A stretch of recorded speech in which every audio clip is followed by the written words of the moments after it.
शन्नो मित्रः शं वरुणः शन्नो भवत्वर्यमा शन्न इन्द्रो बृहस्पतिः शन्नो विष्णुरुक्रमः नमो ब्रह्मणे नमस्ते वायो त्वमेव प्रत्यक्षं ब्रह्मासि त्वमेव प्रत्यक्षं ब्रह्म वदिष्यामि ऋतं वदिष्यामि सत्यं वदिष्यामि तन्मामवतु तद्वक्तारमवतु अवतु माम् अवतु वक्तारम् ॐ शान्तिः शान्तिः शान्तिः हरिः ॐ श्रीगुरुभ्यो नमः हरिः ॐ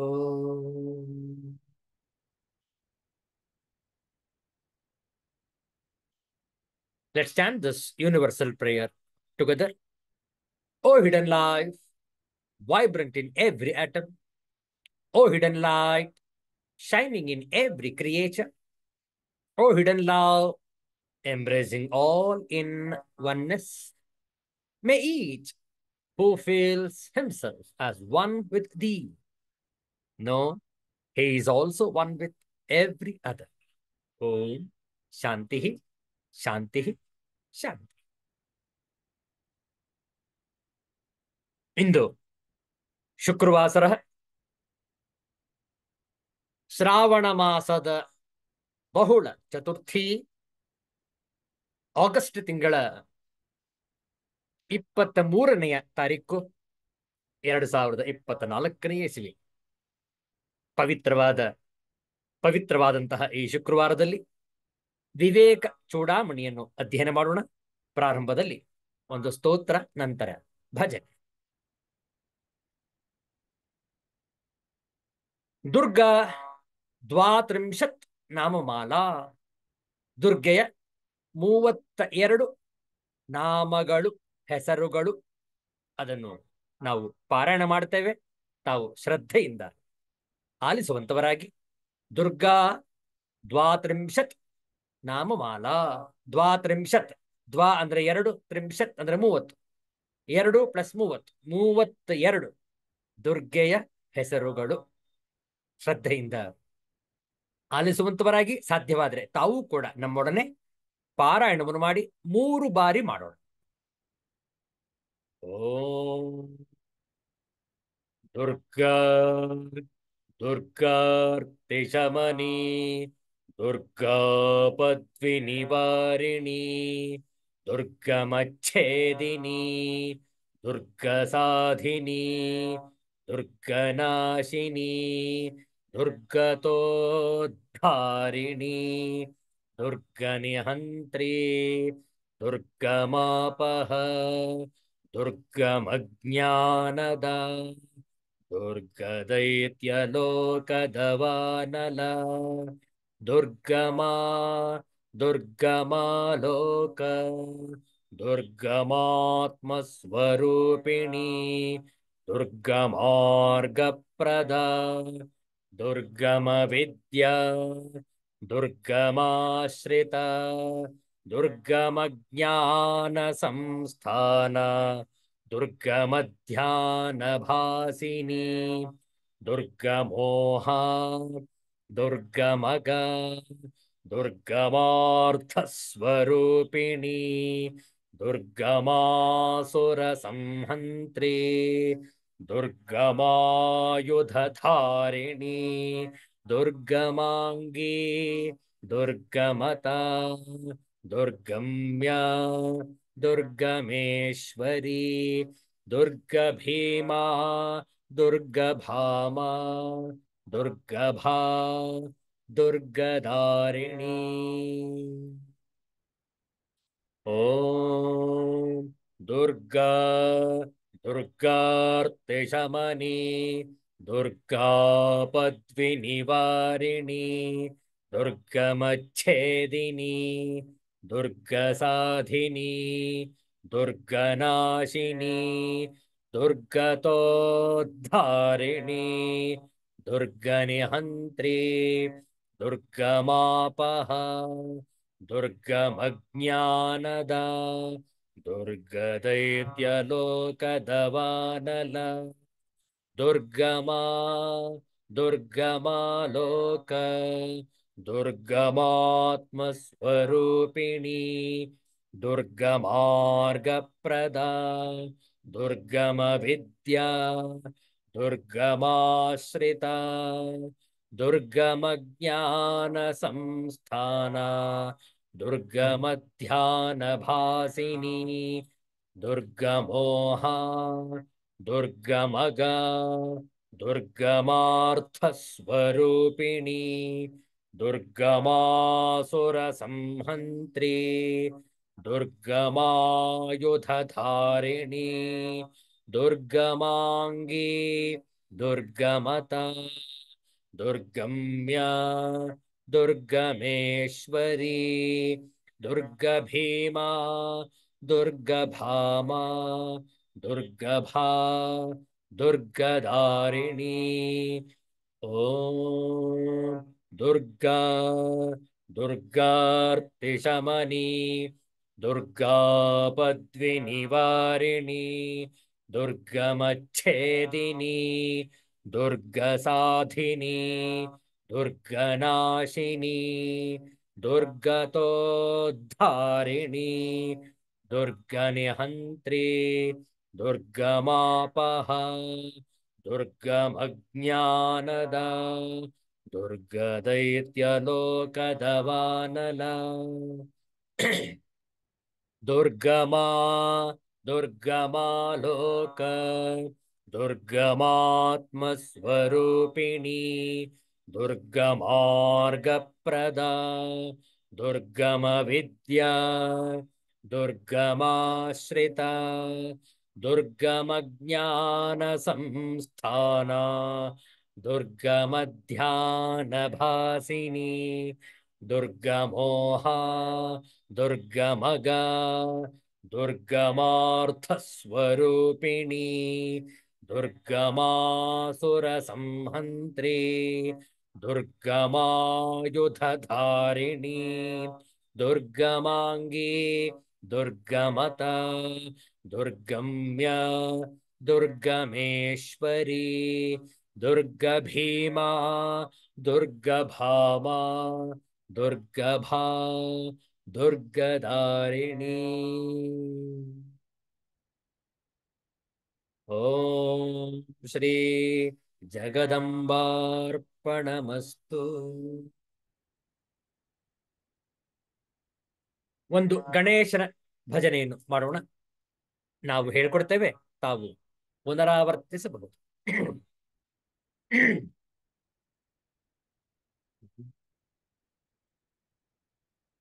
ವಕ್ರತುಂಡ ಮಹಾಕಾಯ ಕೋಟಿ ಸೂರ್ಯ ಸಮಪ್ರಭಾ ನಿರ್ವಿಘ್ನಂ ಕುರು ಮೇ ದೇವ ಸರ್ವಕಾರ್ಯೇಷು ಸರ್ವದಾ. ಅಗಜಾನನ ಪದ್ಮಾರ್ಕಂ ಗಜಾನನ ಮಹರ್ನಿಶಂ ಅನೇಕದಂತಂ ಭಕ್ತಾನಾಂ ಏಕದಂತಮುಪಾಸ್ಮಹೇ ಏಕದಂತಮುಪಾಸ್ಮಹೇ. ಭಜನೆಯನ್ನು ಹೇಳಿಕೊಡ್ತೇವೆ, ತಾವು ಪುನರಾವರ್ತಿಸಬಹುದು. ಜಯ ಗಣೇಶ ಜಯ ಗಣೇಶ ಜಯ ಗಣೇಶ ಪಾಹಿ ಮಾಂ.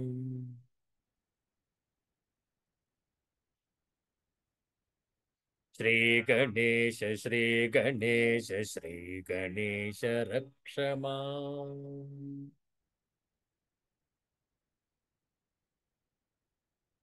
ಜಯ ಗಣೇಶ ಜಯ ಗಣೇಶ ಜಯ ಗಣೇಶ ಪಾಹಿ ಮಾಂ.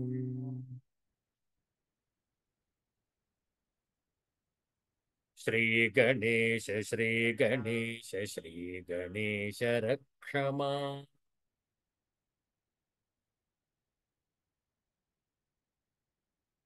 करिवदन हेरंब विघ्नेश्वर पाहि माम्। शिवतनय वितरमतिं विघ्नहर रक्ष माम्।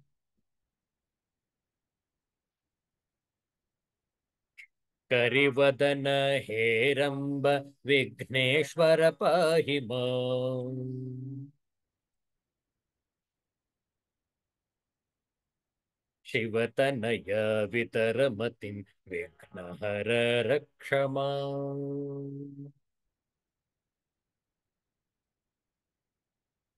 जय गणेश जय गणेश पाहि माम्। श्री गणेश श्री गणेश रक्ष माम्।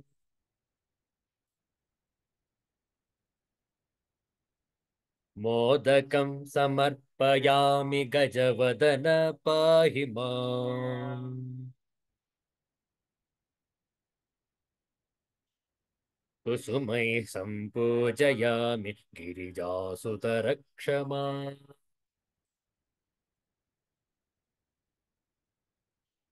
मोदकं समर्पयामि गजवदन पाहि माम्।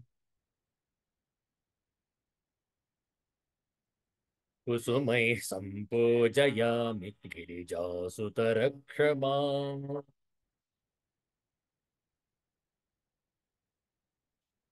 जय गणेश पाहि माम्। श्री गणेश रक्ष माम्।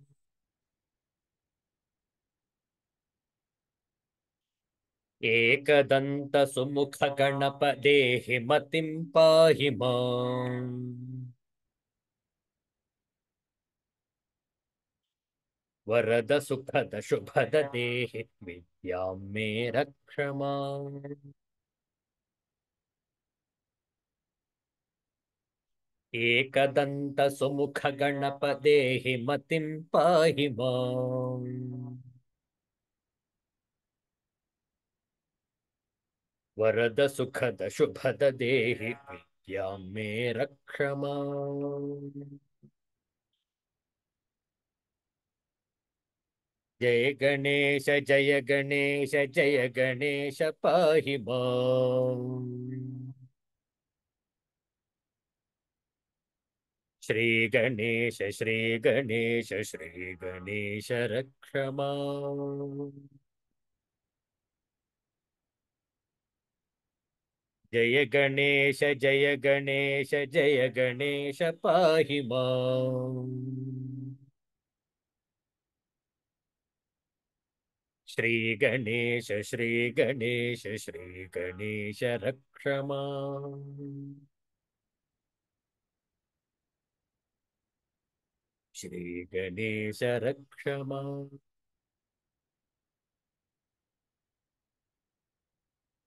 विद्या विनायक मूर्ति की जय। सिद्धांत अवधूत चिंतन श्री गुरुदेव दत्त। जय रघुवीर समर्थ श्री सद्गुरुनाथ महाराज की जय। हर हर नमः पार्वती पतये। हर हर Mahadev Shambho. Every Friday, we contemplate, we ponder over the thoughts on Vivek Chodamani, the crust jewel of discrimination. Every man, every person must possess this inherent quality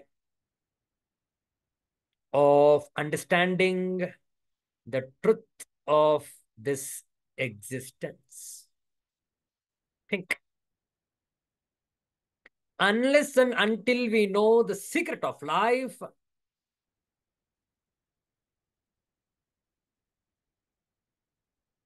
this life is not worth living. If at all we live this life, we need to understand the secret of life. We need to investigate.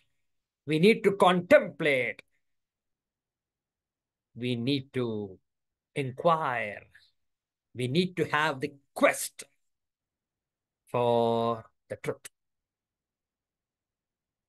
Let's begin today's contemplation on Viveka Chudamani. To begin with, let's chant few verses of Viveka Chudamani.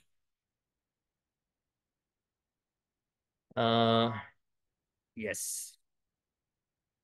Let's go back few verses back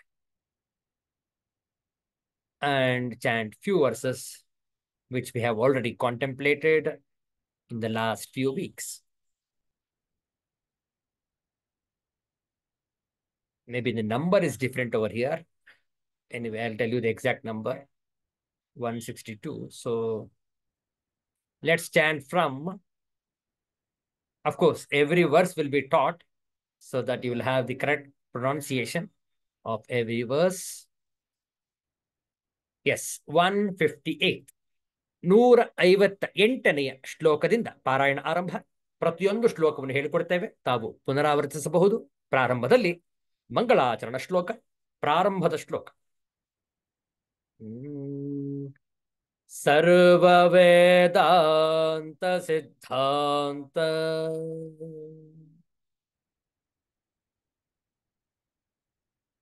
ಗೋಚರಂ ತಮಗೋಚರಂ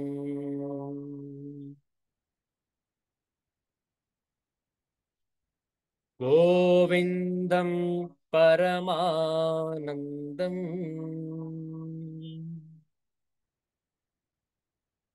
ಸದ್ಗುರುಂ ಪ್ರಣತೋಸ್ಮ್ಯಹಂ.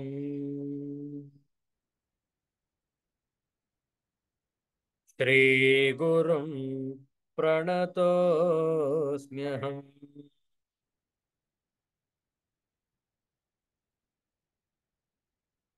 158ನೆಯ ಶ್ಲೋಕ. ಶಲ್ಯರಾಶೇರ್ಮಾಂಸಲಿಪ್ತಃ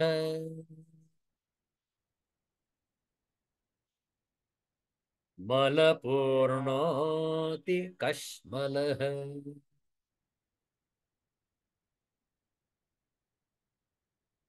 ಕಥಂ ಭವೇದಯಂ ವೇತ್ತ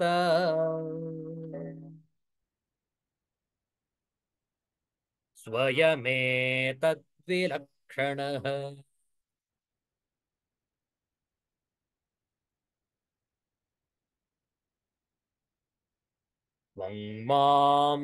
ವಾಂಗ್ಮಾಂಸಮೇಧೋಸ್ಥಿ ಪುರೀಶರಾಶೌ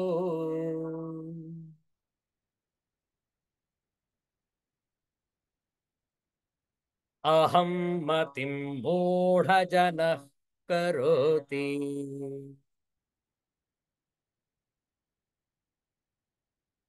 ವಿಲಕ್ಷಣಂ ವೇತ್ತಿ ವಿಚಾರಶೀಲಃ.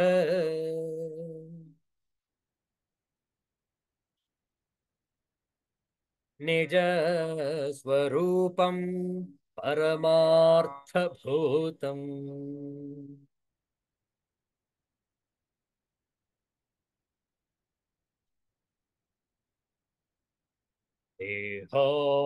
ದೇಹೋऽಹಮಿತ್ಯೇವ ಜಡಸ್ಯ ಬುದ್ಧಿಃ.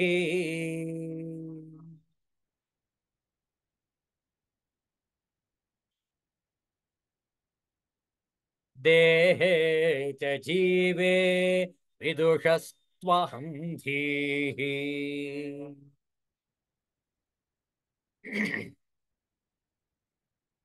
ವಿವೇಕ ವಿಜ್ಞಾನವತೋ ಮಹಾತ್ಮನಃ.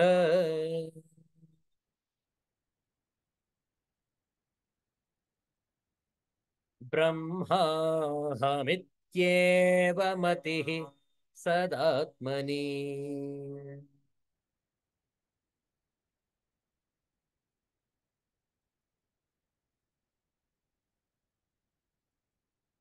ಅತ್ರಾತ್ಮಬುದ್ಧಿಂ ತ್ಯಜ ಮೂಢಬುದ್ಧೇ.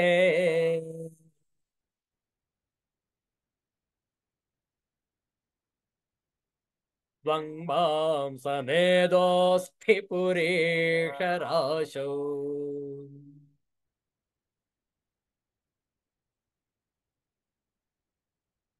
ಸರ್ವಾತ್ಮನಿ ಬ್ರಹ್ಮಣಿ ನಿರ್ವಿಕಲ್ಪೇ.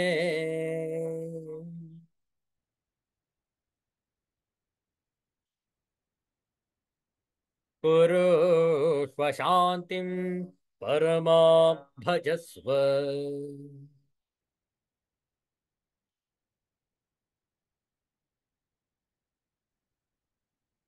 ಇಲ್ಲಿಯವರೆಗೆ ಕಳೆದ ವಾರ ವಿಚಾರ ಮಾಡಿದ್ದೇವೆ.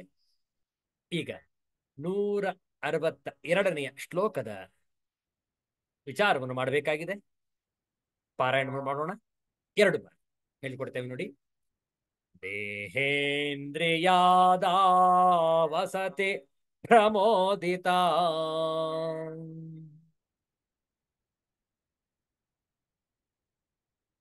ವಿದ್ವಾನ್ ಹಂತಾನ್ನ ಜಹಾತಿ ಯಾವತ್.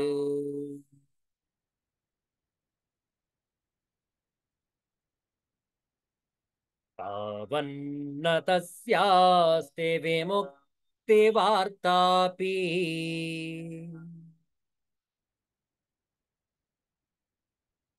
ಅಸ್ತ್ವೇಷ ವೇದಾಂತ ನಯಾಂತದರ್ಶಿ.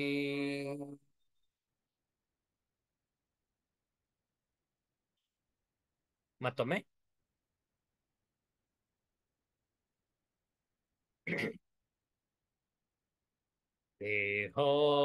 ದೇಹೋಹಮಿತ್ಯೇವ ಜಡಸ್ಯ ಬುದ್ಧಿಃ.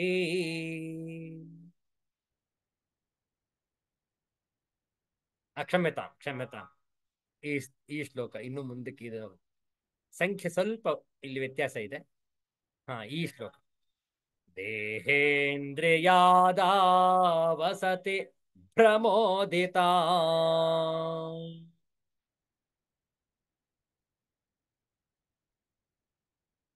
ವಿದ್ವಾನ್ ಹಂತಾನ್ನ ಜಹಾತಿ ಯಾವತ್.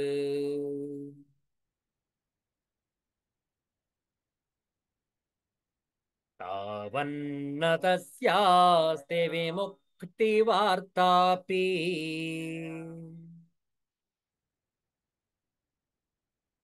ಅಸ್ತ್ವೇಷ ವೇದಾಂತ ನಯಾಂತದರ್ಶಿ.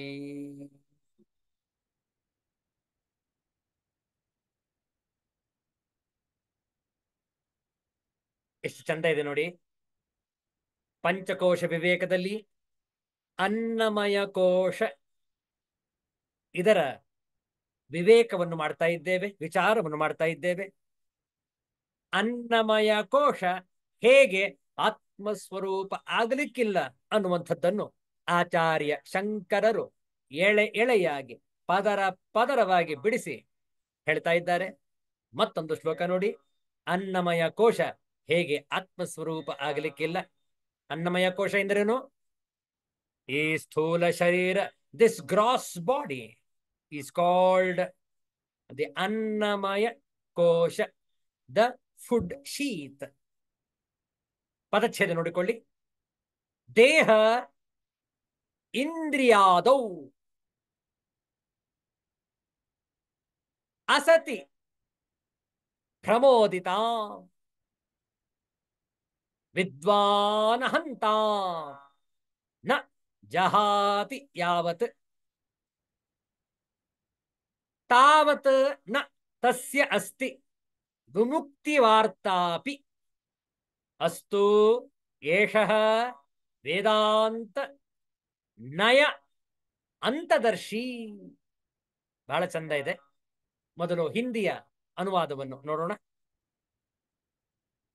ಜಬ್ ತಕ್ ವಿದ್ವಾನ್ असत देह और इंद्रिय आदि में भ्रम से उत्पन्न हुई अहंता को नहीं त्यागता, तब तक वह वेदांत सिद्धांतों का पारदर्शी क्यों ना हो, उसके मोक्ष की कोई बात ही नहीं है. ಬಹಳ ಚಂದ ಇದೆ. ಇದರ ಆಂಗ್ಲದ ತಾತ್ಪರ್ಯವನ್ನು ನೋಡೋಣ. As long as the book learned man doesn't give up his mistaken identification with the body and organs, etc., which are unreal, there is no talk of emancipation even for him, be he ever so erudite in the Vedanta and morals.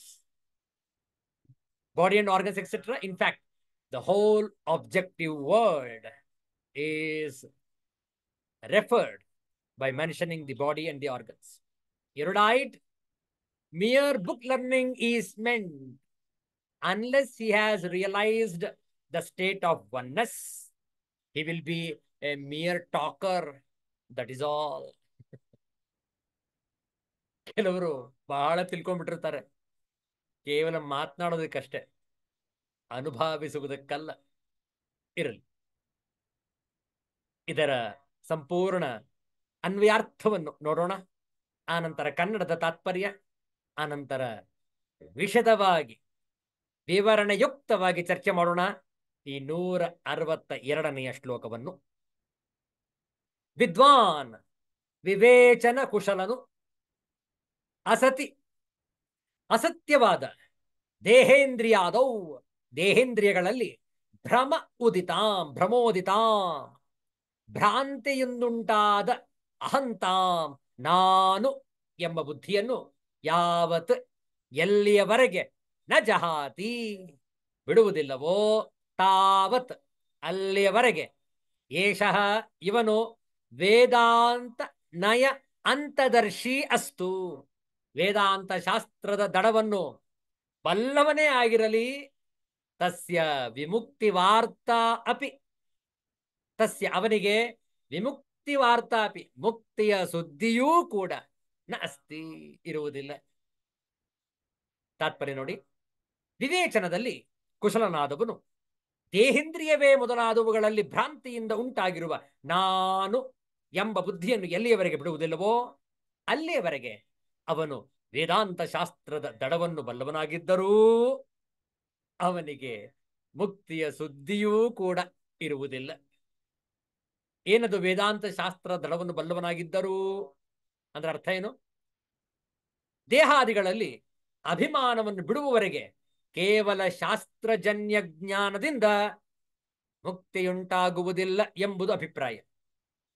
ವೇದಾಂತ ದರ್ಶನದ ಅಧ್ಯಯನ ಅಧ್ಯಾಪನಗಳಲ್ಲಿ ನಿಪುಣನಾಗಿದ್ದರೂ ಕೂಡ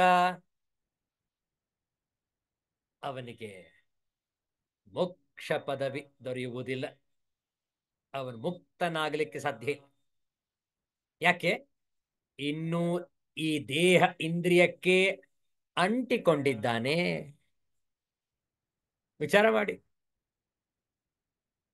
ಇದರ ಬಗ್ಗೆ ವಿಶದವಾಗಿ ಚರ್ಚೆ ಮಾಡೋಣ ಈಗ.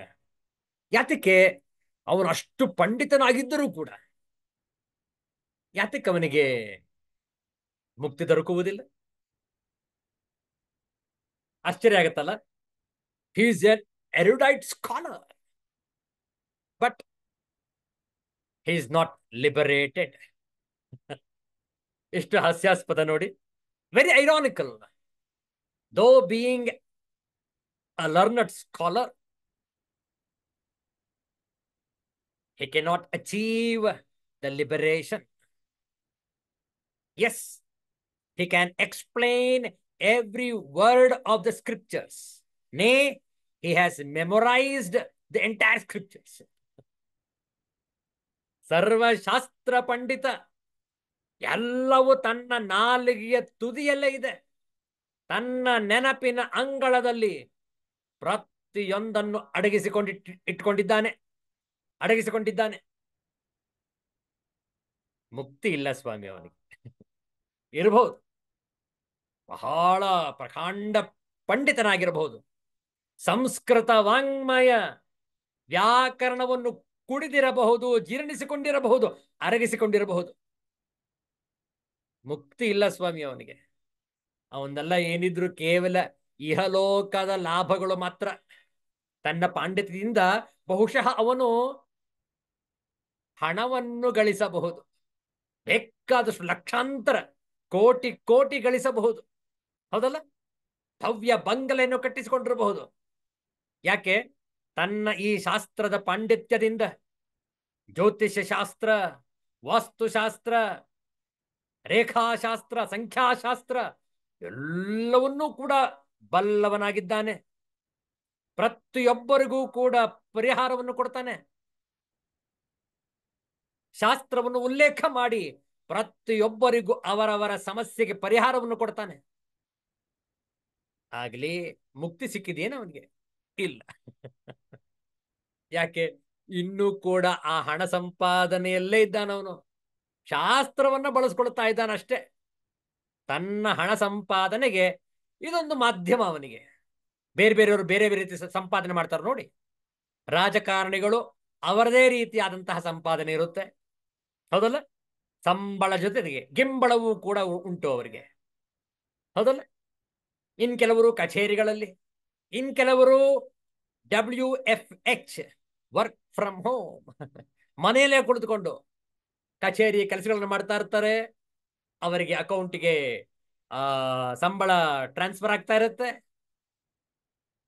ಎಲ್ಲವೂ ಕೂಡ ಕೇವಲ ಲೌಕಿಕ ವಿದ್ಯೆಗಳು. ಪಾರಮಾರ್ಥಿಕ ಚಿಂತನೆ ಏನು ಬರೋಲ್ಲ ಇದರಲ್ಲಿ. ಶಾಸ್ತ್ರವನ್ನು ಬಳಸಿಕೊಂಡು ಲೌಕಿಕಕ್ಕೆ ಯಾವ ಸಾಧನಗಳು ಬೇಕೋ ಅದರ ಸಂಪಾದನೆಯಲ್ಲಿ ತೊಡಗಿರ್ತಾರೆ ಇಂತಹ ಪುಸ್ತಕದ ಶಾಸ್ತ್ರಜ್ಞರು.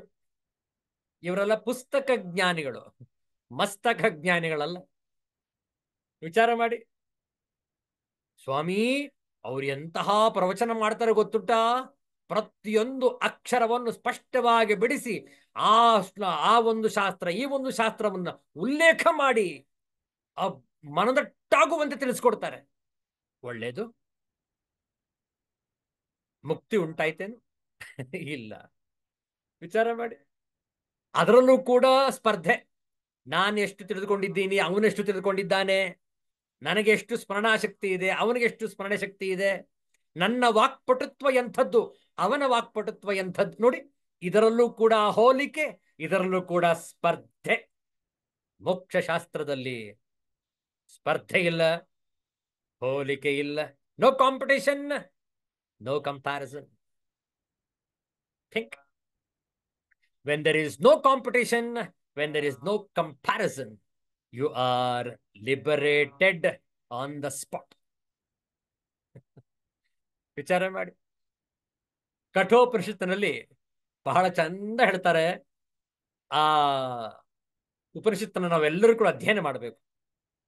ಯಾತಕ್ಕೆ? ಪಾಂಡಿತ್ಯ ಪ್ರದರ್ಶನಕ್ಕಾಗಿ ಅಲ್ಲ,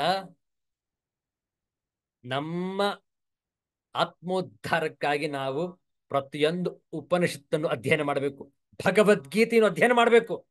ಬ್ರಹ್ಮಸೂತ್ರವನ್ನು ತಿಳಿದುಕೊಳ್ಬೇಕು ಗುರುಮುಖೇನ. ಕಠೋಪನಿಷತ್ತಲ್ಲಿ ಒಂದು ಸುಂದರವಾದ ಶ್ಲೋಕ ಇದೆ, ಬಹಳ ಅದು ವ್ಯಂಗ್ಯವಾಗಿಯೂ ಕೂಡ ಇದೆ. ನೋಡಿ, ಆ ಶ್ಲೋಕ ಹೀಗಿದೆ: ನಾಯಮಾತ್ಮಾ ಪ್ರವಚನೇನ ಲಭ್ಯ ನ ಮೇಧಯ ನ ಬಹುನಾ ಶ್ರುತೇನ ಯಮೈವೇಷ ವೃಣುತೆ ತೇನ ಲಭ್ಯ ತಸ್ಯೇಷ ಆತ್ಮಾ ವಿವೃಣತೆ ತನು ಸ್ವಾಂ. ಅಯಂ ಆತ್ಮ ಪ್ರವಚನೇನ ನ ಲಭ್ಯ ನ ಮೇಧಯ ನ ಬಹುಧಾ ಶ್ರುತೇನ ಏಷಃ ಯಂ ಏವ ವೃಣುತೆ ತೇನ ಲಭ್ಯ ತಸ್ಯ ಏಷಃ ಆತ್ಮ ತ್ವಾಂ ತನೂಂ ವಿವೃಣತೆ. The self is not to be won by eloquent teaching, nor by brain power, nor by much learning. but only he whom this being chooses can win him. For to him this self bears his body. यह आत्मा प्रवचन द्वारा लभ्य नहीं है, न मेधा शक्ति से, न बहुत शास्त्रों के श्रवण से यह लभ्य है। यह आत्मा जिसका वर्ण करता है उसके द्वारा यह लभ्य है। उसी के प्रति यह आत्मा अपने कलेवर को अनावृत करता है। ನೋಡಿ, ನಾಯಮಾತ್ಮ ಪ್ರವಚನೇನ ಪ್ರವಚನೇನ ಆತ್ಮ ನ ಲಭ್ಯ. ಕೇವಲ ಉಪನ್ಯಾಸ ಮಾಡುವುದರಿಂದ, ಪ್ರವಚನ ಮಾಡುವುದರಿಂದ ಈ ಆತ್ಮಜ್ಞಾನ ಲಭಿಸುವುದಿಲ್ಲ. ಯಾವಾಗ ಆ ಶ್ರುತಿ ಮಾತೆ, ಯಾವಾಗ ಗುರುಗಳು, ಯಾವಾಗ ಆ ಪರಮಾತ್ಮನೇ ಆತನನ್ನು ಆಯ್ಕೆ ಮಾಡಿಕೊಳ್ತಾನೋ ಆಗ ಮಾತ್ರ ಈ ಜ್ಞಾನ ತೆರೆದುಕೊಳ್ಳುತ್ತೆ, ಸ್ಫುರಣಗೊಳ್ಳುತ್ತೆ ತನ್ನ ಆಂತರ್ಯದಲ್ಲಿ, ತನ್ನ ಹೃದಯದಲ್ಲಿ, ತನ್ನ ಅಂತಃಕರಣದಲ್ಲಿ. ಅವನಿಗೆ ಮಾತ್ರ ಇದು ಲಭ್ಯ. He who is selected by God, he alone can understand the secret of life, the intricacies of the scriptures. ಕೇವಲ ನಾವು ಉಪನ್ಯಾಸ ಮಾಡುವುದರಿಂದ, ಅಧ್ಯಯನ ಮಾಡುವುದರಿಂದ ಈ ಜ್ಞಾನ ಲಭಿಸುವುದಿಲ್ಲ. ಅದನ್ನೇ ಈ ವಿವೇಕ ಚೂಡಾಮಣಿಯ ಶ್ಲೋಕದಲ್ಲಿ ಹೇಳ್ತಾ ಇರೋದು. ಕೇವಲ ಪಾಂಡಿತ್ಯದಿಂದ, ಪುಸ್ತಕದ ಜ್ಞಾನದಿಂದ ಇದು ಲಭಿಸುವಂಥದ್ದಲ್ಲ. ನೋಡುವ.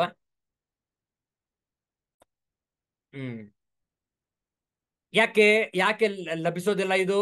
ಯಾಕೆಂದ್ರೆ ಅವನು ದೇಹೇಂದ್ರಿಯವೇ ಮೊದಲಾದವುಗಳಲ್ಲಿ ಭ್ರಾಂತಿಯಿಂದ ತಾನೆ ಎಂದು ತಿಳಿದುಕೊಂಡಿದ್ದಾನೆ. ಆದ್ದರಿಂದ ಅವನು ಶಾಸ್ತ್ರ ಬಲ್ಲವನಾಗಿದ್ದರೂ ಕೂಡ ದೇಹ ಇಂದ್ರಿಯಗಳಲ್ಲಿ ನಾನು ಎಂಬ ಬುದ್ಧಿ ಇರುವುದರಿಂದ ಅವನಿಗೆ ಮುಕ್ತಿಯ ಪದವಿ ಇಲ್ಲೇನು ಹೇಳ್ತಾರೆ ನೋಡಿ, ವಾರ್ತಾಪಿ, ಅವನಿಗೆ ಮುಕ್ತಿಯ ಸುದ್ದಿಯೂ ಕೂಡ ಇರುವುದಿಲ್ಲ.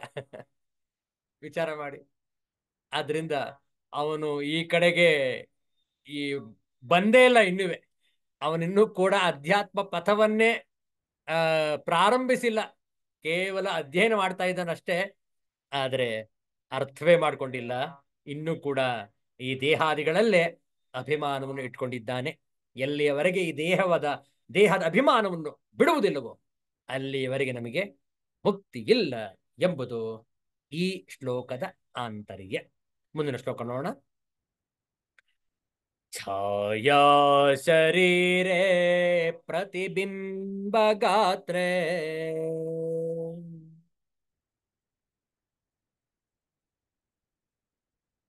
ಯತ್ ಸ್ವಪ್ನ ದೇಹೇ ಹೃದಯ ಕಲ್ಪಿತಾಂಗೇ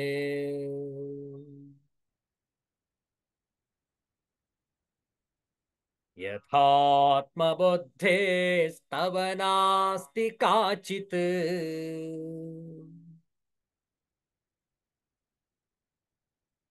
ಜೀವಚ್ಛರೀರೇ ಚ ತಥೈವ ಮಾಸ್ತು.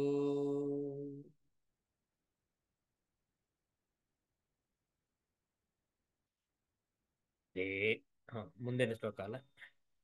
ಛಾಯಾ ಶರೀರೇ ಪ್ರತಿಬಿಂಬ ಗಾತ್ರೇ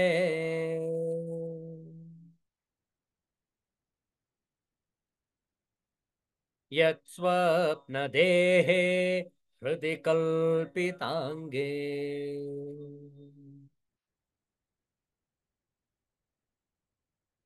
ಯಥಾತ್ಮಬುದ್ಧೇ ಸ್ತವ ನಾಸ್ತಿ ಕಾಚಿತ್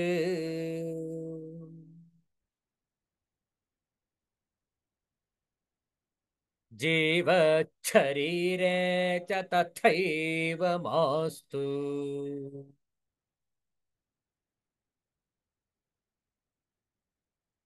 छाया, प्रतिबिंब, स्वप्न और मन में कल्पित किए हुए शरीरों में जिस प्रकार तेरी कभी आत्मबुद्धि नहीं होती, उसी प्रकार जीवित शरीर में भी कभी न होनी चाहिए. ಎಷ್ಟು ಚೆನ್ನಾಗಿದೆ ನೋಡಿ. ಅದರ ಆಂಗ್ಲ ತಾತ್ಪರ್ಯ ನೋಡಿ.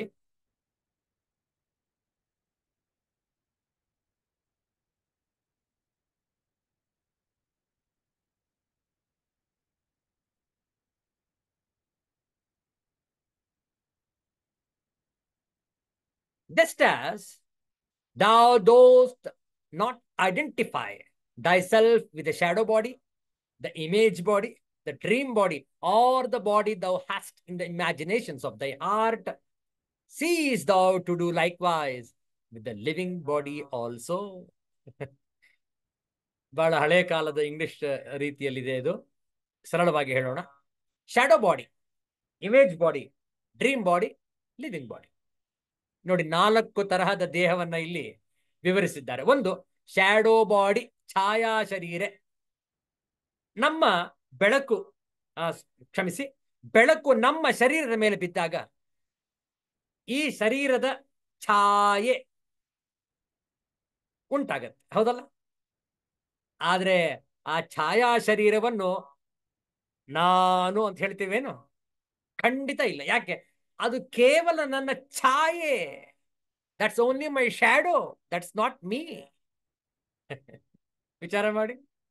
ಮತ್ತೊಂದು ಇಮೇಜ್ ಬಾಡಿ, ಪ್ರತಿಬಿಂಬ ಶರೀರ. ಬಹುಶಃ ನಿಮ್ಮ ಮುಂದೆ ಒಂದು ದರ್ಪಣ ಇದೆ, ಕನ್ನಡಿ ಇದೆ, ಅಥವಾ ಒಂದು ಕೊಳ, ಶುದ್ಧವಾದ ನೀರಿದೆ, ತಿಳಿಯಾದ ನೀರಿದೆ. ಆ ನೀರಿನಲ್ಲಿ ಅಥವಾ ಕನ್ನಡಿಯಲ್ಲಿ ನಿಮ್ಮ ಪ್ರತಿಬಿಂಬ ಕಾಣ್ತಾ ಇದೆ. ಯಾವ ಪ್ರತಿಬಿಂಬ? ಶರೀರದ ಪ್ರತಿಬಿಂಬ ಕಾಣ್ತಾ ಇದೆ. ಆ ಪ್ರತಿಬಿಂಬವನ್ನು ನಾನು ಅಂತ ಹೇಳ್ತೀವೇನು? ಕೇವಲ it is only my reflection, it's only my image, not me. The image are reflection of thy body cast in water or mirror etc. Dream body, ಮತ್ತೊಂದು ಶರೀರ ಇದೆ. ಯಾವುದಿದು? ಕನಸಿನ ಸ್ವಪ್ನ ಶರೀರ. The body that thou may assume in dreams. ಸ್ವಪ್ನ ಕಾಣ್ತೇವೆ, ಕನಸು ಕಾಣ್ತೇವೆ, ಅದರಲ್ಲೂ ಏನೇನೋ ಶರೀರಗಳು ಕಾಣಿಸ್ತಾ ಇರ್ತವೆ. ನಮ್ಮ ಶರೀರವೇ ಅನೇಕ ರೀತಿಯಲ್ಲಿ ಕಾಣ್ತಾ ಇರುತ್ತೆ. ಸ್ವಪ್ನದಲ್ಲಿ ಆ ಎಲ್ಲಾ ಶರೀರಗಳನ್ನು ನಾನು ಅಂತ ಹೇಳ್ತೀರೇನು? ಮತ್ತೊಂದಿದೆ living body, the gross body with the pranas etcetera. ಈಗ ಏನ್ ನಾವು ಈ ಶರೀರದಲ್ಲಿ ನಮ್ಮ ವಹಿವಾಟವನ್ನು, ನಮ್ಮ ವ್ಯಾಪಾರವನ್ನು ನಡೆಸ್ತಾ ಇದ್ದೇವೆ, ವ್ಯವಹಾರವನ್ನು ನಡೆಸ್ತಾ ಇದ್ದೇವೆ ಈ ಶರೀರದ ಮೂಲಕ. ಇದು ಜೀವಿತ ಶರೀರ. ಆಚಾರ್ಯ ಶಂಕರ್ ಹೇಳ್ತಾ ಇದ್ದಾರೆ, ಹೇಗೆ ನಾನು ಛಾಯಾ ಶರೀರ, ಪ್ರತಿಬಿಂಬಿತವಾದಂತಹ ಶರೀರ, ಸ್ವಪ್ನ ಶರೀರವನ್ನು ಹೇಗೆ ನಾನು ಅಲ್ಲ ಎಂದು ಅಲ್ಲಗಳೆಯುವನೋ, ಅದೇ ರೀತಿಯಲ್ಲಿ ಈ ಜೀವಿತವಾದ ಶರೀರವನ್ನು ನಾನಲ್ಲ ಎಂದು ಅನುಭಾವಿಸಬೇಕು. ವಿಚಾರ ಮಾಡಿ ನೋಡುವ. ಕನ್ನಡದ ತಾತ್ಪರ್ಯ, ಅನ್ವಯಾರ್ಥವನ್ನು ನೋಡೋಣ. ಪದಚ್ಛೇದ ಮಾಡಿ ಆಗಿದೆ, ಆದ್ರೂ ಮತ್ತೊಮ್ಮೆ ಮಾಡುವ. ಛಾಯಾ ಶರೀರೇ ಪ್ರತಿಬಿಂಬ ಗಾತ್ರೇ ಯತ್ ಸ್ವಪ್ನ ದೇಹೇ ಹೃದಿ ಕಲ್ಪಿತಾಂಗೆ ಯಥಾ ಆತ್ಮಬುದ್ಧಿ ತವ ನಾಸ್ತಿ ಕಾಚಿತ್ ಜೀವಃ ಶರೀರೇ ಚ ತಥಾ ಏವ ಮಾ ಅಸ್ತು. ಅನ್ವಯಾರ್ಥ ನೋಡಿಕೊಳ್ಳಿ.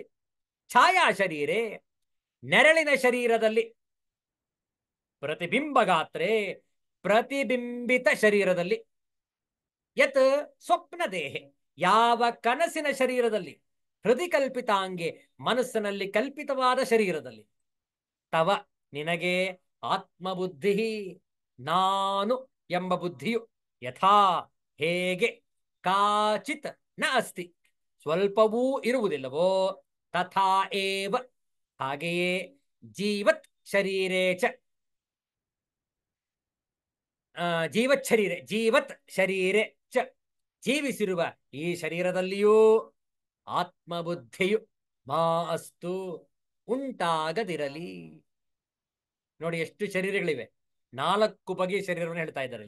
ಒಂದು ಛಾಯಾ ಶರೀರ, ಎರಡನೇದು ಪ್ರತಿಬಿಂಬಿತ ಶರೀರ, ಮೂರನೇದು ಕನಸಿನ ಅಥವಾ ಸ್ವಪ್ನ ಶರೀರ, ನಾಲ್ಕನೇದು ಮನಸ್ಸಿನಲ್ಲಿ ಕಲ್ಪಿತವಾದ ಶರೀರ, ಕೊನೆಗೆ ಐದನೇದು ಇದು ಕೂಡ ಯಾವುದು, ಈ ಜೀವತ್ ಶರೀರ, ಈ ಜೀವಿಸಿರುವ ಈ ಶರೀರ. ನೋಡಿ 5 ಶರೀರಗಳಾಯ್ತು. ಯಾವ ಶರೀರವು ನಾನಲ್ಲ. ನೋಡಿ, ಆದ್ರಿಂದ ಆಚಾರ್ಯ ಶಂಕರ ಹೇಳ್ತಾ ಇದ್ದಾರೆ, ಹೇಗೆ ನಿಮ್ಮ ಮನಸ್ಸಿನಲ್ಲಿ ಕಲ್ಪಿತವಾದ ಶರೀರ, ನಿಮ್ಮ ಪ್ರತಿಬಿಂಬಿತ ಶರೀರ, ನಿಮ್ಮ ಛಾಯಾ ಶರೀರ, ನಿಮ್ಮ ಸ್ವಪ್ನ ಶರೀರ ಹೇಗೆ ನೀವಲ್ಲ ಎಂದು ದೃಢವಾಗಿ ನಿಶ್ಚಯ ಪೂರ್ವಕವಾಗಿ ತಿಳಿದುಕೊಂಡಿದ್ದೀರೋ, ಅದೇ ರೀತಿಯಲ್ಲಿ ಜೀವತ್ ಶರೀರೇಚ, ಹಾಗೆಯೇ ಈ ಜೀವಿಸಿರುವ ಈ ಶರೀರವೂ ಕೂಡ ನಾನಲ್ಲ ಎಂಬ ಜ್ಞಾನ ಉಂಟಾಗಲಿ. ನೋಡಿ ತಾತ್ಪರ್ಯ. ಶರೀರದ ನೆರಳಿನಲ್ಲಿ, ಕನ್ನಡಿಯ ಮೊದಲಾದವುಗಳಲ್ಲಿ, ಪ್ರತಿಬಿಂಬಿತವಾದ ಶರೀರದಲ್ಲಿ, ಕನಸಿನಲ್ಲಿ ಕಾಣುವ ಶರೀರದಲ್ಲಿ ಮತ್ತು ಮನಸ್ಸಿನಲ್ಲಿ ಕಲ್ಪಿತವಾದ ಶರೀರದಲ್ಲಿ ನಾನು ಎಂಬ ಬುದ್ಧಿಯು ಹೇಗೆ ಸ್ವಲ್ಪವೂ ಇರುವುದಿಲ್ಲವೋ, ಹಾಗೆಯೇ ಜೀವಿಸಿರುವ ಈ ಶರೀರದಲ್ಲಿಯೂ ನಾನು ಎಂಬ ಬುದ್ಧಿಯು ಉಂಟಾಗದಿರಲಿ. ಶರೀರಾದಿಗಳಲ್ಲಿ ಅಭಿಮಾನವನ್ನು ಬಿಡಲು ಸುಲಭೋಪಾಯವನ್ನು ಇಲ್ಲಿ ಹೇಳಿದೆ. ಏನದು ಸುಲಭ ಉಪಾಯ? ಸುಲಭ ಉಪಾಯ ಏನು ಅಂತಂದ್ರೆ, ಎಷ್ಟು ಸುಲಭವಾಗಿ ನಾವು ಹೇಳ್ಬಿಡ್ತೇವೆ, ಈ ಕನಸಿನಲ್ಲಿ ಕಂಡಂತಹ ಶರೀರ ನಾನು, ಅದ ಹೇಗೆ ನಾನಲ್ಲ ಅಂತ ಹೇಳ್ತೀರಿ? ಅಯ್ಯೋ, ಅದು ಕೇವಲ ನನ್ನ ಭ್ರಮೆ. ನನ್ನ ಮನೋಕಲ್ಪಿತವಾದಂತಹ ಲೋಕದಲ್ಲಿ ನಾನೇ ಶರೀರಗಳನ್ನು ಉತ್ಪನ್ನ ಮಾಡಿಕೊಂಡೆ. ನನ್ನ ಶರೀರವೇ ವಿಭಿನ್ನ ವಿಲಕ್ಷಣವಾಗಿ ಕಾಣಿಸ್ಕೊಳ್ತಾ ಇತ್ತು. ಆದ್ರೆ ಯಾವ ಆ ಮನೋಕಲ್ಪಿತವಾದಂತಹ ಶರೀರ ನಾನಲ್ಲ. ಯಾಕೆ? ವಾಸ್ತವ ಸ್ಥಿತಿಯಲ್ಲಿ ಅದು ಯಾವುದೂ ಇಲ್ಲ. ಸ್ವಪ್ನ, ಹೌದಲ್ಲ, ಕನಸು ಅಥವಾ ಪ್ರತಿಬಿಂಬಿತವಾದ ಶರೀರ. ನೋಡಿ, ಕನ್ನಡಿಯಲ್ಲಿ ನಾವು ನಮ್ಮ ಶರೀರದ ಪ್ರತಿಬಿಂಬಿತವಾದಂಥದ್ದನ್ನು ನೋಡ್ತಾ ಇದ್ದೇವೆ. ಬಹುಶಃ ಅನ್ನಿಸಬಹುದು ಅದು ನನ್ನದೇ ಪ್ರತಿರೂಪ, ಅನ್ನಿಸಬಹುದು. ಆದರೆ ಆ ಪ್ರತಿರೂಪ ನೀವಾಗ್ಲಿಕ್ಕೆ ಸಾಧ್ಯವೇನು? ಕನ್ನಡಿಯಲ್ಲಿ ನೋಡ್ತಾ ಇದ್ದೇವೆ, ಗಾಜಿನಲ್ಲಿ ನೋಡ್ತಾ ಇದ್ದೇವೆ, ಅಥವಾ ನೀರಿನಲ್ಲಿ ನೋಡ್ತಾ ಇದ್ದೇವೆ, ನಮಗೆ ಸ್ಪಷ್ಟವಾಗಿ ಗೊತ್ತು ಅದು ಕೇವಲ ನನ್ನ ಪ್ರತಿಬಿಂಬ, ನಾನಲ್ಲ. ಹೇಗೆ? ಈಗ ಒಂದು ವೇಳೆ ಹೀಗೆ ನಾವು ಒಂದು ತಮಾಷೆಯಾಗಿ ವಿಚಾರ ಮಾಡೋಣ. ಕನ್ನಡಿಯಲ್ಲಿ ನನ್ನ ಶರೀರದ ಪ್ರತಿಬಿಂಬ ಕಾಣಿಸ್ತಾ ಇದೆ. ಯಾರೋ ಒಬ್ರು ಹೇಳ್ತಾರೆ, ನಾನು ನಿನ್ನ ಪ್ರತಿಬಿಂಬಿತವಾದಂತಹ ಶರೀರಕ್ಕೆ 2 ಪೆಟ್ಟನ್ನು ಕೊಡ್ತೇನೆ. ಯಾವುದಕ್ಕೆ? ಪ್ರತಿಬಿಂಬಿತವಾದಂತಹ ಶರೀರಕ್ಕೆ 2 ಪೆಟ್ಟು ಕೊಡ್ರಪ್ಪ. ನನಗೇನಾರು ಆಯ್ತೇನು? ಏನಾಗಿಲ್ಲ. ಯಾಕೆ? ನಾನು ಅಲ್ವೇ ಅಲ್ಲ ಅದು. ಅವ್ರು ಎಷ್ಟು ಬೇಕಾದ್ರೂ ಕೊಡ್ಲಿ, ನನಗೇನಂತ. ಹೌದಲ್ಲ? ಅಥವಾ ನಿಮ್ಮದೇ ಆದಂತ ಒಂದು ಫೋಟೋ ಇದೆ ಅಂತ ಇಟ್ಕೊಳ್ಳಿ. ಫೋಟೋ, ಆ ಫೋಟೋಗೆ ಏನಾರು ಆದ್ರೆ, ನಿಮ್ಮದೇ ಆದಂಥದ್ದು, ನಿಮ್ಮ ಶರೀರದ ಒಂದು ಛಾಯಾಚಿತ್ರವೇ ಅದು, ಅದಕ್ಕೇನಾರು ಆಯ್ತು ಅಂತ ಇಟ್ಕೊಳ್ಳಿ, ನಿಮ್ಗೇನಾರು ಆಯ್ತೇನು? ಏನಿಲ್ಲ. ಹೌದಲ್ಲ? ಯಾಕೆಂದ್ರೆ ಸ್ಪಷ್ಟವಾಗಿ ನನಗೆ ಗೊತ್ತು ಅದು ಕೇವಲ ನನ್ನ ಛಾಯಾಚಿತ್ರ, ನಾನೇ ಅದಲ್ಲ. ಹೌದಲ್ಲ? ಹಾಗೆ ಛಾಯಾ ಶರೀರ, ನನ್ನ ಶರೀರದಿಂದ ಉಂಟಾದಂತಹ ಒಂದು ನೆರಳು. ಆ ನೆರಳನ್ನು ನಾನು ಅಂತ ಹೇಳ್ತೀನಿ ಏನು? ಇಲ್ವೇ ಇಲ್ಲ. ಯಾರಾದ್ರೂ ನನ್ನ ನೆರಳನ್ನು ತುಳಿದು ತುಳಿದು ತುಳಿದು ಆ ಏನದು ಬಹಳ ರಭಸವಾಗಿ ಅದಕ್ಕೆ ಅವಮಾನ ಮಾಡ್ತಾ ಇದ್ದಾರೆ ಅಂತ ಇಟ್ಕೊಳ್ಳೋಣ, ಮಾಡ್ಲಿ. ನನಗೇನು? ಯಾಕೆ? ನನ್ನ ನೆರಳದು, ನನಗೇನೂ ಆಗ್ತಾ ಇಲ್ಲ. ಅದು ಯಾವ ರೀತಿಯಲ್ಲಿ ಇದು ಸ್ಪಷ್ಟವಾಗಿ ನಮಗೆ ಅರಿವಾಗುವುದೋ ಅದೇ ರೀತಿಯಲ್ಲಿ ಜೀವಿತ ಶರೀರ. ದಿಸ್ ಎನ್ಲಿವನಿಂಗ್ ಬಾಡಿ, ಯಾವ ಶರೀರದಿಂದ ನಾವು ಈ ಒಂದು ಜೀವನ ಯಾತ್ರೆಯನ್ನು ಮಾಡ್ತಾ ಇದ್ದೇವೆ, ಈ ಶರೀರ ನಾವಲ್ಲ. ಇದು ಕೇವಲ ಒಂದು ಅನ್ನಮಯ ಕೋಶ. ಕುಂಡಲಿನಿ ಶಕ್ತಿಯನ್ನು ಜಾಗರಿಸಿಕೊಳ್ಳಬೇಕಾದರೆ ನಾವು ಮೂಲಾಧಾರ ಚಕ್ರದಿಂದ ಆರಂಭಿಸಬೇಕು. ಮೂಲಾಧಾರ ಚಕ್ರವೆಂದರೆ ಈ ಸ್ಥೂಲ ಶರೀರ, ಇಂದ್ರಿಯಗಳು ಇತ್ಯಾದಿ. ಯಾವಾಗ ಇದು ನಾನಲ್ಲ ಎಂಬ ಜ್ಞಾನ ಉಂಟಾಗುವುದೋ ಆಗ ನಾವು ಮೂಲಾಧಾರ ಚಕ್ರದಿಂದ ನಿಧಾನವಾಗಿ ಊರ್ಧ್ವಮುಖವಾಗಿ ಮೇಲೇರಬಹುದು. ಮುಂದಿನ ಚಕ್ರದ ವಿಕಾಸಕ್ಕಾಗಿ ವಿಚಾರ ಮಾಡಿ. ಮೂಲಾಧಾರ, ಸ್ವಾಧಿಷ್ಠಾನ, ಮಣಿಪುರ, ಅನಾಹತ, ವಿಶುದ್ಧಿ, ಆಜ್ಞಾ, ಸಹಸ್ರಾರ. ಪ್ರಾರಂಭ ಹೇಗೆ ಮಾಡ್ಬೇಕು ನಾವು? ಈ ಅನ್ನಮಯ ಕೋಶವನ್ನು ಅಲ್ಲಗಳೆಯಬೇಕು. ಇದು ನಾನಲ್ಲ, ನನ್ನ ಸ್ವರೂಪ ಅಲ್ಲ. ಇದು ಕಪ್ಪಾಗಿದ್ದೀನಿ, ತುಂಬಾ ಬಿಳಿಯಾಗಿದ್ದೀನಿ, ನಾನು ಚಂದ ಇದ್ದೀನಿ, ನಾನು ಕುರೂಪಿ ಇದ್ದೀನಿ, ನಾನು ಉದ್ದವಾಗಿದ್ದೀನಿ, ನಾನು ಗಿಡ್ಡವಾಗಿದ್ದೀನಿ, ನಾನು ದಪ್ಪವಾಗಿದ್ದೀನಿ. ಹೇ ಅದೆಲ್ಲ ಕೇವಲ ಶರೀರದ ಒಂದು ವಿಶೇಷಣಗಳು. It's only adjectives of the gross body, not you. ಆದ್ರಿಂದ ಶರೀರಕ್ಕೆ ಏನಾದ್ರೂ ಸರಿ, ಹೇಗಿದ್ದರೂ ಸರಿ, ನನಗೆ ಅದು ಬಾಧಕವೇ ಅಲ್ಲ, ಬದಲಾಗಿ ಸಾಧಕ ಅದು. ವಿಚಾರ ಮಾಡಿ. ಈ ರೀತಿಯಲ್ಲಿ ಅನ್ನಮಯ ಕೋಶವನ್ನು ನಾವು, ಈ ಅನ್ನಮಯ ಕೋಶ ಈ ದೇಹದ ಅಭಿಮಾನವನ್ನು ಬಿಡತಕ್ಕದ್ದು ಎಂಬುದು ಆಚಾರ್ಯ ಶಂಕರರ ಇಂಗಿತ. ಮುಂದಿನ ಶ್ಲೋಕ ನೋಡೋಣ.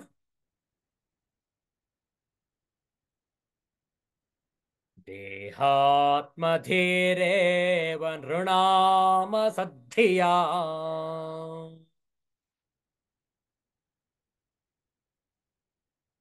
ಜನ್ಮಾದಿ ದುಃಖ ಪ್ರಭವಸ್ಯ ಬೀಜಂ.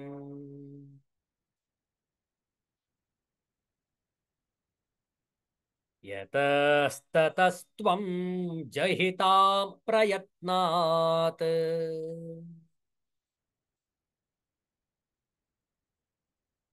ತ್ಯಕ್ತೆ ತು ಚಿತ್ತೇನ ಪುನರ್ಭವಶ.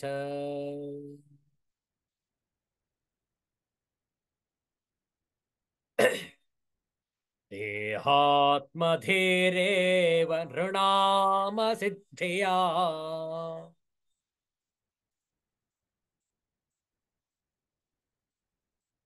ಇದು ಸದ್ಧಿಯಾಮ್ ಇರಬೇಕು. ದೇಹಾತ್ಮಧೀರೇವ ನೃಣಾಮ ಸದ್ಧಿಯಾ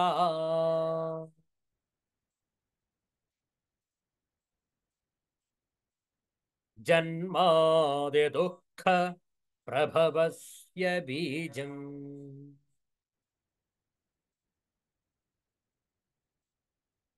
ಯತಸ್ತತಸ್ತ್ವಂ ಜಹಿತಾಂ ಪ್ರಯತ್ನಾತ್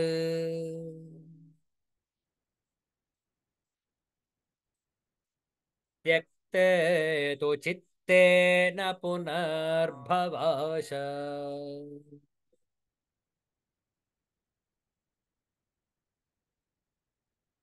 ಹಿಂದಿಯ ತಾತ್ಪರ್ಯವನ್ನು ಮೊದಲು ನೋಡೋಣ.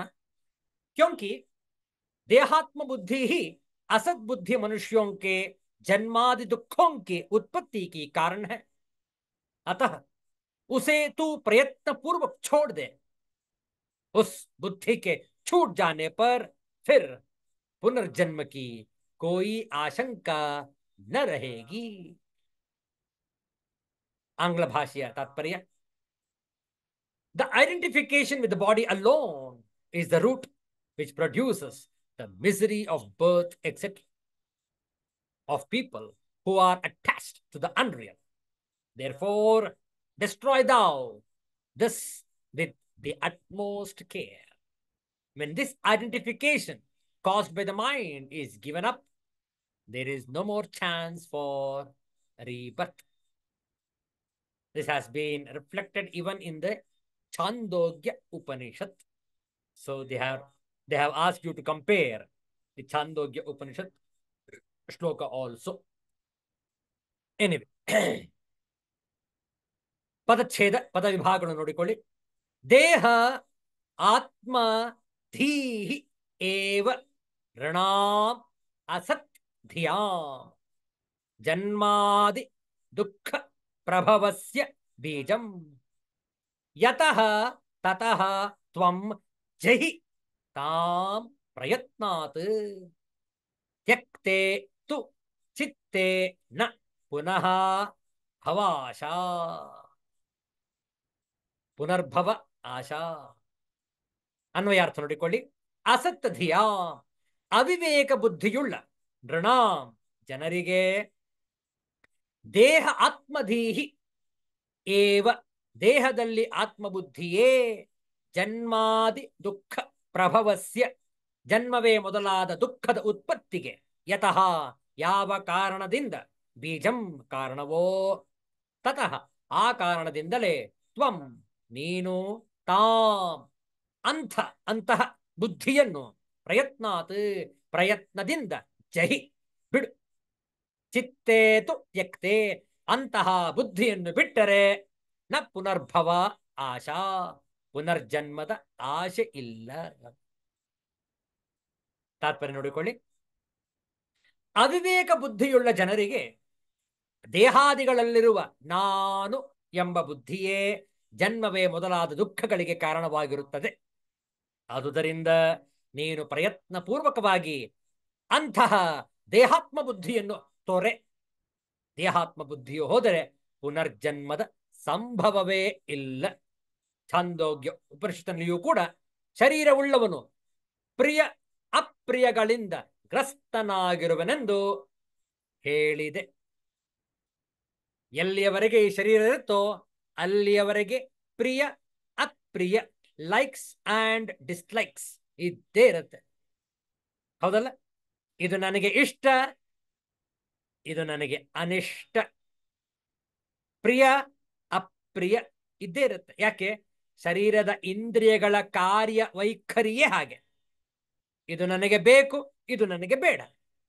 ಇದು ಪ್ರಿಯವಾಗಿದೆ ಆದ್ದರಿಂದ ಬೇಕು, ಇದು ಅಪ್ರಿಯವಾಗಿದೆ ಆದ್ದರಿಂದ ಬೇಡ.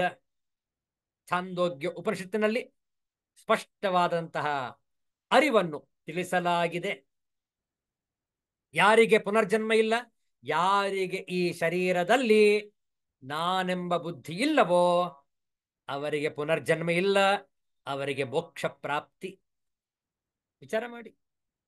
ಆದರೆ ಅವಿವೇಕದಿಂದ ನರಳುವಂತಹ ಜನರಿಗೆ, ಜೀವನ ಯಾಪನೆಯಲ್ಲಿ ಅಜ್ಞಾನದಿಂದ ಯಾರು ಜೀವನವನ್ನು ಸಾಗಿಸುತ್ತಾರೆ ಅವರಿಗೆ ಮತ್ತೆ ಮತ್ತೆ ಜನ್ಮ, ಅದೇ ದುಃಖ ಅದೇ ಸುಖ, ಅದೇ ದುಃಖ ಅದೇ ಸುಖ, ಇದೇ ರೀತಿ ದ್ವಂದ್ವ ರೀತಿಯಲ್ಲಿ ಕಾಲವನ್ನು ಕಳೀತಾರೆ.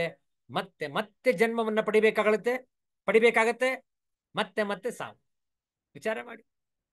ಈ ಸಾವು, ನೋವು, ಜನ್ಮ ಮರಣದಿಂದ, ಈ ಚಕ್ರದಿಂದ ಬಿಡುಗಡೆ ಆಗಬೇಕೋ ಆತ್ಮಸ್ವರೂಪವನ್ನು ಅವಗಾಹಿಸಿ, ಆತ್ಮಸ್ವರೂಪವನ್ನು ಧ್ಯಾನಿಸಿ, ಆತ್ಮರಾಗಿ ಜೀವಿಸಿ. ಹೌದಲ್ಲ? ಆದ್ರಿಂದ ಈ ಶರೀರವನ್ನು ನೆಚ್ಚಿಕೊಳ್ಳಬೇಡಿ. ಈ ಶರೀರ ಶಾಶ್ವತ ಅಲ್ಲ, ಈ ಶರೀರ ನಾವಲ್ಲ. ಇದು ಕೇವಲ ನಾವು ಇರುವಂತಹ ಬಾಡಿಗೆಯ ಮನೆ. ಒಂದಲ್ಲ ಒಂದು ದಿವಸ ಈ ಬಾಡಿಗೆ ಮನೆಯನ್ನು ತೊರೆಯಲೇಬೇಕು. ವಿಚಾರ ಮಾಡಿ. ನಮ್ಮದಲ್ಲ ಈ ಶರೀರ, ಸಾಧನೆಗೋಸ್ಕರ ಸಿಕ್ಕಿದೆ ಈ ಶರೀರ. ಸಾರ್ಥಕ ಮಾಡಿಕೊಂಡು ನಾವು ಆತ್ಮಾನಂದದಲ್ಲಿ ಧ್ಯಾನಿಸಬೇಕು. ಇಲ್ಲಿಗೆ ಅನ್ನಮಯ ಕೋಶದ ವಿಚಾರವನ್ನು ಆಚಾರ್ಯ ಶಂಕರರು ಮುಗಿಸಿದ್ದಾರೆ. ಇನ್ನು ಮತ್ತೊಂದು ಕೋಶಕ್ಕೆ ಪ್ರವೇಶ ಆಗಬೇಕು. ಅದು ಒಳಗಿರುವಂತಹ ಕೋಶ, ಪ್ರಾಣಮಯ ಕೋಶ. ಅದರೊಳಗಡೆ ಇದೆ ಮನೋಮಯ ಕೋಶ. ಅದಾನಂತರ ವಿಜ್ಞಾನಮಯ ಕೋಶ, ಆನಂತರ ಒಳಪದರದಲ್ಲಿರುವಂಥದ್ದು ಆನಂದಮಯ ಕೋಶ, ಅದನ್ನೂ ದಾಟಿದ ನಂತರವೇ ಆತ್ಮಸ್ವರೂಪದ ಸ್ಫುರಣೆ. ಇರಲಿ, ಮುಂದಿನ ವಾರ ಮತ್ತೆ ಭೇಟಿಯಾದಾಗ ಪ್ರಾಣಮಯ ಕೋಶದ ವಿವೇಕವನ್ನು ಜಾಗರಿಸಿಕೊಳ್ಳೋಣ. ಶಾಂತಿ ಮಂತ್ರವನ್ನು ಹೇಳಿ ಇಂದಿನ ಸತ್ಸಂಗವನ್ನು ಸಂಪನ್ನಗೊಳಿಸೋಣ. ಓಂ ಅಸತೋ ಮಾ ಸದ್ಗಮಯ, ತಮಸೋ ಮಾ ಜ್ಯೋತಿರ್ಗಮಯ, ಮೃತ್ಯೋರ್ಮಾ ಅಮೃತಂಗಮಯ. ಓಂ ಶಾಂತಿ ಶಾಂತಿ ಶಾಂತಿ. ಹರಿ ಓಂ. ಶ್ರೀ ಗುರುಭ್ಯೋ ನಮಃ. ಹರಿ ಓಂ. ನಾಳೆ ಶನಿವಾರ ಸಂಜೆ 7 ಗಂಟೆಗೆ ಸರಿಯಾಗಿ ಭೇಟಿಯಾಗೋಣ ಶ್ರೀಮದ್ ಭಗವದ್ಗೀತೆಯ ಅಧ್ಯಯನಕ್ಕಾಗಿ. ಎಲ್ಲರಿಗೂ ಒಳಿತಾಗಲಿ.